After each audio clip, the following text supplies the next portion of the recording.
الناس كلها بتتكلم على شنطة رمضان اللي فيها تمر وفطار، بس في شنطة تانية أهم محدش شايفها، هي اللي بينك وبين ربنا.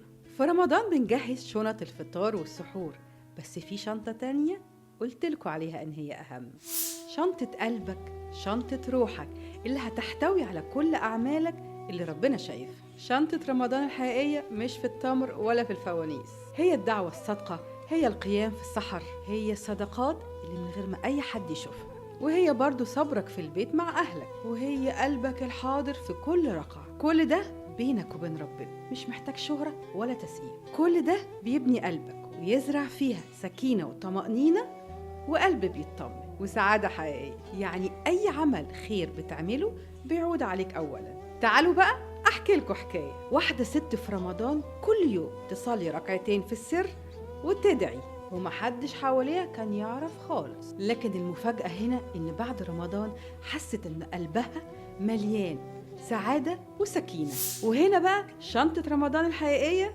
هي اللحظات اللي بينك وبين ربنا. رمضان مش شهر أكل وشرب بس، رمضان هو شنطة قلبك اللي بتحتفظ فيها دعواتك وصبرك وصدقك وقيامك وكل الخير اللي بتعمله طول الشهر. افتكر كل حاجة في شنطتك، أكيد ربنا شايفها وبيضاعف أجرها. ابدأ بقى من النهاردة، جهز شنطتك الحقيقية. كل لحظة بينك وبين ربنا هي كنز. واستنونا بكرة في حلقة جديدة من سكون القلب. معكم إنجي الدهشان، ورمضان كريم.